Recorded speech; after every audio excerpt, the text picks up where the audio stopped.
Good morning, world, and welcome to Boomer Power Radio, Episode 3 Trump's Greatest Challenge. I'm going to pose a question that academicians are asking each other in private, but hesitate to go public with the discussion, at least not yet, for reasons I'll discuss later. The question is, would it be so bad if President Trump were to make an agreement with Chinese President Xi that resets the U.S. policy regarding Taiwan in China's favor, but without sacrificing all the benefit that Taiwan offers the United States? Before I go farther, I should point out that President Trump is believed to be more likely than any former president to make such an agreement if there were a substantial economic benefit and security guarantee to the U.S., even if Taiwan, which is still a part of China per an agreement the U.S. was party to long ago, has to give up some of the sovereignty that it has been allowed to exercise for decades. Yeah, that's important. The U.S. has maintained a policy of strategic ambiguity for longer than most of us have been alive. At the historic summit just finished between President Xi and President Trump, President Xi strongly intimated to Trump in front of the world that he is going to force America's hand in the not too distant future on the question of whether we would come to Taiwan's aid if China were to take military action against Taiwan. After laying out the red carpet for Trump with pomp and circumstance befitting a king, he warned Trump and the world that if the U.S. mishandles the Taiwan issue, he didn't quite define what mishandling would mean, and I'm not sure that's the word he used. It would create a conflict unlike the world has ever seen. Now, those were not his words, but it's the only message that's going to be long remembered from that historic summit between the two world's superpowers.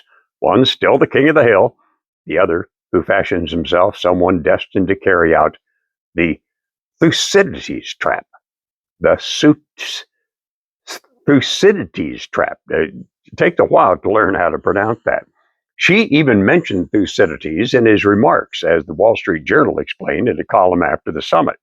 Thucydides was a great ancient historian of the Peloponnesian War, and he argued that a rising Athens frightened Sparta and led to war.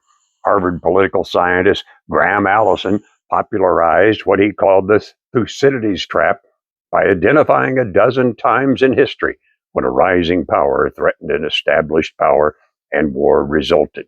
World War I was an example, as a rising Germany threatened Britain as Europe's leading power.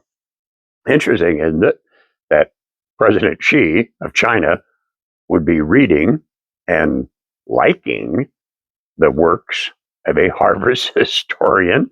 Anyway, in Xi's reading, China is the rising superpower and America is the dominant nation. Well, not just in Xi's reading, that's what it is. And America is fearful of being surpassed. He warned Trump in pointed terms not to interfere with China's ambitions, or the result would be a destructive war. No one knows for sure whether Xi would be willing to actually carry out military action that would risk war with the United States. If he didn't know, it wouldn't. But this much is known, or at least very strongly believed. One, Xi is determined to make the resolution of the Taiwan issue in favor of China as a big part of his legacy. Two, Xi believes Trump is more likely than any other president, past or future, to cooperate because Trump is more transactional than other presidents have or are likely to be. And three, Xi believes the timing is perfect because of several factors, including but not limited to the fact that the war with Iran has depleted our resources and reminded the American people just how much they hate long wars and the associated costs and everyday prices affected by the war. So, back to the original question. Would such an agreement between the two nations' superpowers be so bad?